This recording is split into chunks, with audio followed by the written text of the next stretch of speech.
एक समय एक नगरी के बाहर जंगल में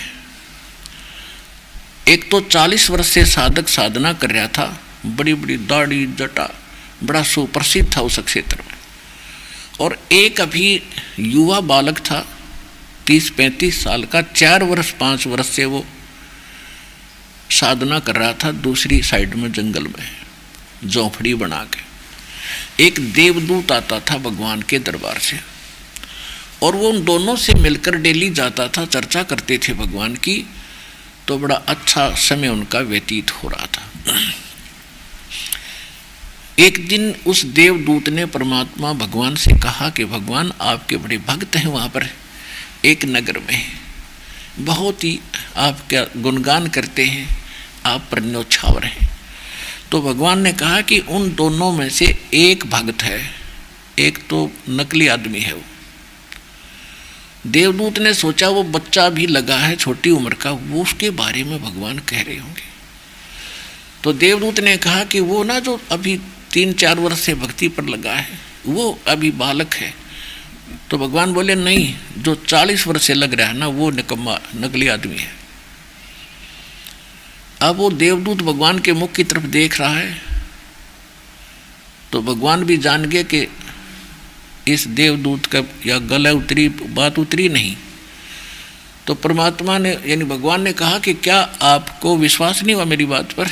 देवदूत ने कहा कि ऐसा नहीं हो सकता कि आपकी बात पर विश्वास ना हो, लेकिन मेरी बुद्धि छोटी है भगवान, मुझे ऐसा लगता है कि वो तो बड़ा अच्छा भगत दिखाई देता है।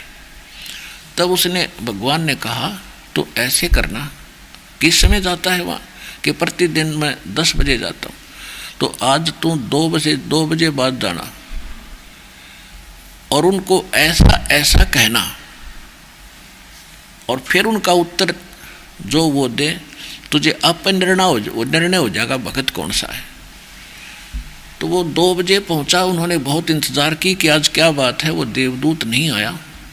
तो पहले गया वो, उसका में था वो तो भगत पक्का है, 40 साल से भक्ति कर रहा है। उसके पास गया तो उसने कारण पूछा, देवदूत आज लेट क्यों आए, क्या कारण था, स्वस्थ तो हो। देवदूत ने कहा कि क्या बताऊं भगत, आज तो भगवान ने अनहोनी कर दी, ऐसा कमाल कर दिया और वो 1 बजे करना था, इसलिए मैं आपके पास नहीं आ सका और वो देख कर आया मैं उसको तुक्को। तो उसी दिन पूछा भगत ने कि क्या किया भगवान ने? कि परमात्मा ने सुई की नाके में कह हाथी निकाल दिया। तो वो कहता 40 वर्ष वाला कि ऐसी झूठ बोल देवदूत, किसी का दच जा, ये कभी हो सकता है क्यों सट्टे मारे। अब वो देवदूत भगवान की बात याद आती है, अरे सचमुच ये तो पशु है, जब इसका इतना विश्वास नहीं भगवान क्या नहीं कर दे, फिर क्यों डले ढो रहा है ये। उठ कर चल पड़ा, फिर चला दूसरे के पास जो कुछ ही समय से भगवान की भक्ति पर लगा था।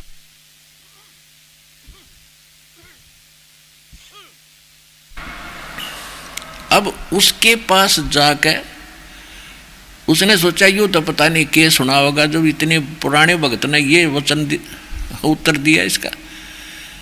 उसने कारण पूछा भक्त ने कि देवदूत इतना देर से आने का क्या कारण था, आपकी इंतजार कर रहा था, आप आते हो तो चर्चा होती है भगवान की, आनंद होता है। तो उसने कहा कि क्या बताऊं भगत, बताऊं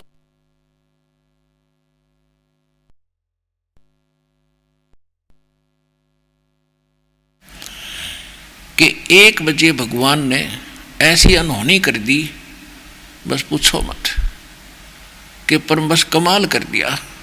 आश्चर्य की बात है कि हाथी को सुई के नाके में निकाल दिया। तो वो भगत कहता है ये कोई आश्चर्य है, भगवान काट दे सारी पृथ्वी ने सुई के नाके में, हाथी की बात करे।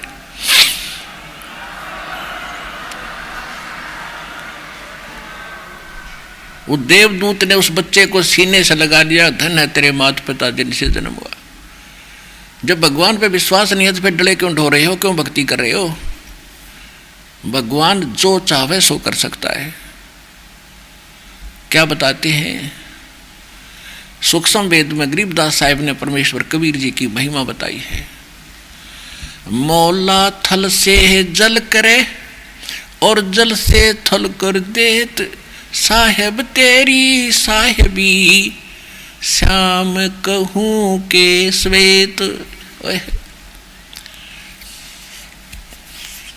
अब क्या बताया है कि परमात्मा पूरी पृथ्वी को जल से भर दे, हजारों फुट ऊंचा एक पल में, और सब तहस नहस कर दे, और दूसरे पल में एज इट इज न्यो का न्यो बना दे। जो जहाँ बैठा जो काम कर रहा है, जितने बच्चे एज इट इज बना देता है।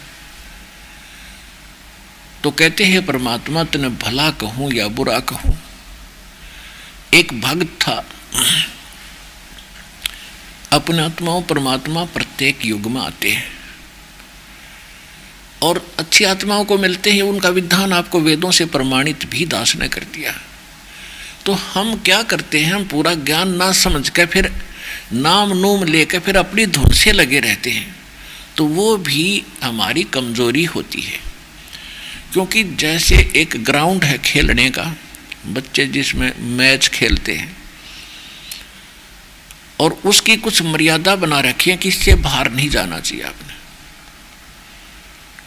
उसे बाहर जाते तो हम फाउल ही खेल रहे हैं, चाहे कितने किलोमीटर तुम कबड्डी कबड्डी करते अंडे जाओ, वहाँ लाभ आपको मिलेगा नहीं। वो तो उसी में करना जो कुछ करना आपने, तो मर्यादा के अंदर रहना चाहिए। फिर भी परमात्मा ने ये भक्ति बनाए रखने के लिए साधु अपने भक्त प्रत्येक युग में ये मंत्र दिए प्रथम, और उनकी उन्होंने डट के भक्ति करी, क्योंकि वो श्रद्धालु और उसी के लिए निकले थे घर से। तो उन्होंने खूब भक्ति की, उनसे सिद्धियाँ भी साथ इसमें पैरेलल आ जाती हैं।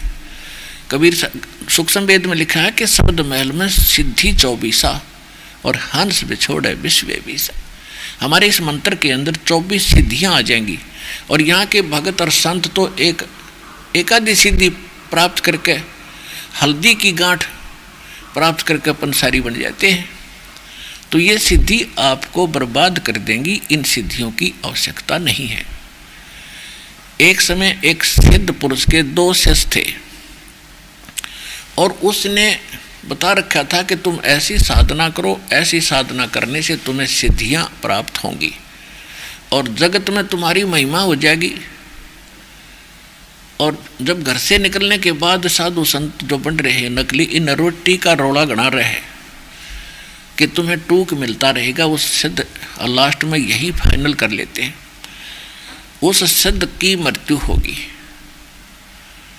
और वो 2 चेले थे तो कई जने 2 मित्र थे, उनमें से आपस में आश्रम में रहते थे। उनकी मृत्यु के बाद वो जंगलों में चले गए अलग अलग दिशा को, कि वे गुरु जी ने जो साधना बताई है डट कर भक्ति करेंगे और सिद्धियां प्राप्त करेंगे। तो उनमें से एक भगत को परमात्मा कबीर जी का सत्संग सुनने को मिल गया, जो श्रद्धालु था, उस सिद्ध का शिष्य था। और परमात्मा ने फिर बात बताई, भाई ये सिद्धि तो ऐसी है, सारा जीवन तो इन मंत्रों को जाप करके सिद्धियां प्राप्त करते हैं, फिर ये सिद्धि कुछ दिनों के बाद समाप्त हो जाती है। दुनिया में प्रभुता तो अवश्य बन जाती है, लेकिन आपका जीवन नाश हो जाता है। जैसे आप देखते हो वर्षा के मौसम में चींटियां होती, पंखों वाली कीड़ी निकलाती हैं, और वो पहले भी वहाँ जो आम चींटियों में वो भगवान बनी बैठी थी, क्योंकि वो तो पंख वाली थी, आकाश में उड़ जाती थी। आम चींटी तेनों समझती है तो भगवान तो मिलकर आती होंगी, जब पता नहीं कहाँ उड़कर चली जाती हैं। वर्षा के मौसम में जब वो चींटियाँ बाहर निकलती हैं, गर्मी महसूस होती है अंदर, तो बाहर वो क्या देखती हैं, दीपक या कोई लैंप बल्ब ट्यूब, उसके चारों तरफ टक्कर मारती रहती हैं, और कुछ देर घंटे के बाद उनकी वो सारी पंख टूट जाती है, और फिर वो ज़मीन पर गिरकर रेंग रही होती हैं आम कीड़ी की तरह। यानी वो पंख टूटने के बाद वो चींटी की चींटी हैं, पहले भी चींटी ही थी, उनका भ्रम हो गया था, आकाश में उड़कर पता नहीं के पा लिया।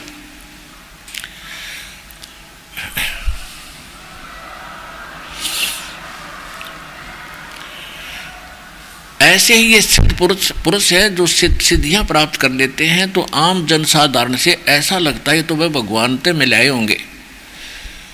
एक सिद्धि आकाश से उड़ जाई, एक सिद्धि जल पैर न लाई, एक सिद्धि कुछ खाव न पीवे, एक सिद्धि जो बहुत दुख दीवे, एक सिद्धि तन हंस नहीं आ रहा। एक सिद्धि ऐसी होती है शरीर को छोड़कर ये प्राणी निकल जाता है, पता नहीं कहाँ कहाँ घूम कर फिर वापस आ जाता है। एक सिद्धि ऐसी होती है जल के ऊपर ऐसे चलते हैं जैसे थल पर चलते हैं। तो उस भगत का यह बात समझ में आ गई कि यह तो बात बिगड़ गई भाई, बहुत गलत हो गया, मैं तो सिद्धि के लिए अब धक्के खा रहा हूँ। तो उस परमात्मा जब आए हुए थे कबीर जी, पता नहीं किस रूप में आ जाते हैं वे साधु, और फिर भक्तों को दीक्षा देते हैं, उनको चार्ज कर जाते हैं। तो उस भगत का वह बात समझ में आ गई, और वो परमात्मा उनको उसकी लगन देखकर उस भक्त ने, परमात्मा जब आए थे परमेश्वर, उस बच्चे की लगन देखकर, क्योंकि घर से निकला था पहले सिद्ध का चेला हुआ, वहाँ डट कर भक्ति करी, फिर वहाँ जाकर भगवान की यथार्थ ज्ञान मिला। उस गुरु परमात्मा गुरु रूप में बैठे थे, उस गुरु के प्रति बड़ी लगन श्रद्धा से उसने समर्पित भाव से भक्ति की। तो उस गुरु ने उस सिद्ध के शिष्य को आदेश दे दिया कि बेटा तू दीक्षा दिया करिए, अब कल के बाद मैं नहीं रहूँगा संसार में। तो परमात्मा अंतर्ध्यान हो गए। अब वो अपना जैसे भी गुरुजी ने बताया था वो मंत्र देने लगा और वो भक्ति करने लगा। एक दिन कोई समागम था इनका, वहाँ पर ये सभी साधु संत इकट्ठे हो गए। उधर से वो दो उसका जो चेला था और ना उसका साथी था, उस सिद्ध पुरुष का चेला जो सिद्धियों के लिए निकला था और ये भी सिद्धियों के लिए निकला था, ये दोनों इकट्ठे हो गए 12 वर्ष के बाद। 12 वर्ष के बाद जब दोनों मिले, कुशल मंगल पूछी, फिर पूछा भी आपने क्या पाया, आपने क्या प्राप्ति हुई। तो जो परमात्मा कबीर जी का शिष्य हो गया था वो कहने लगा भी मैंने तो सब कुछ पा लिया। तो दूसरा चेला जो उसका साथी था सिद्ध का चेला, वो कहने लगा कोई करामात दिखा कि नहीं, साधु करामात नहीं दिखाते, और वो साधु निधि से करामात ना हो, यानी साधु चमत्कार नहीं दिखाते, परमात्मा का विधान है। और वो संत भी नहीं जिससे कोई चमत्कार ना हो। एक तो चमत्कार दिखाना ये होता जा तेरा न्यू हो जाएगा, तेरा नाश हो जाएगा, साधु नहीं ऐसा कहेंगे। और वो संत ने जिससे चमत्कार ना हो, आप यहाँ देख रहे हो कितने चमत्कार होते हैं, दास नहीं कहता कि तेरा न्यू भगवान करेगा भाई, और सब कुछ हो रहा है, और वो चमत्कार दिखाते हैं बकवाद करके। तो कहने लगा भी नहीं, साधु चमत्कार नहीं दिखा करते। तो कहने लगा तैने क्या किया भाई, 12 वर्ष में कोई बात है, मैंने तो बहुत कुछ पा लिया।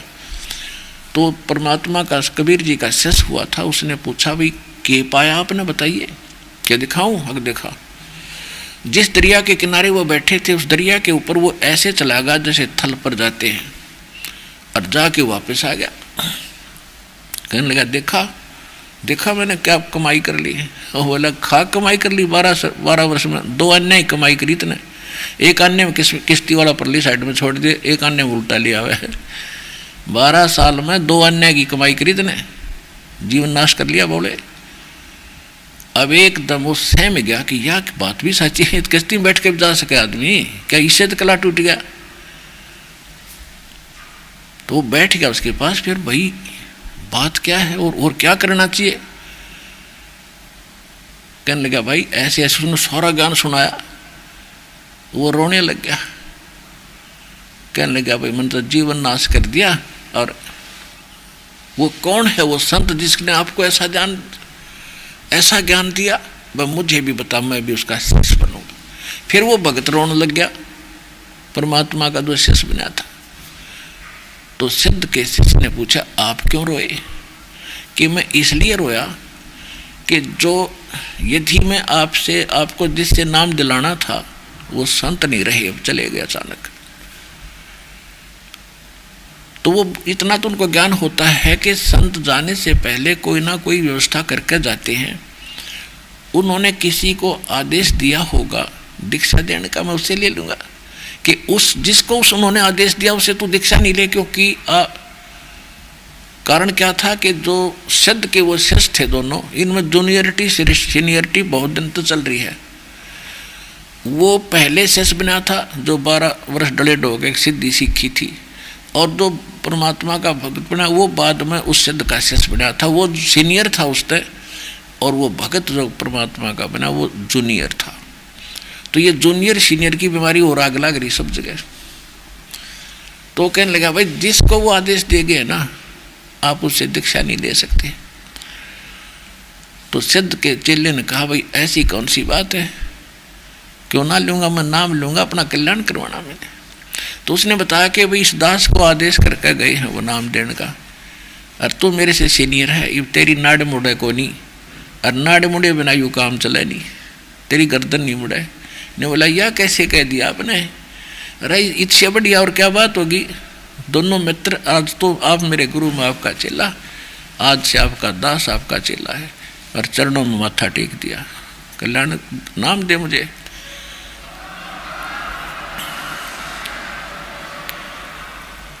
तो पुण्यात्मा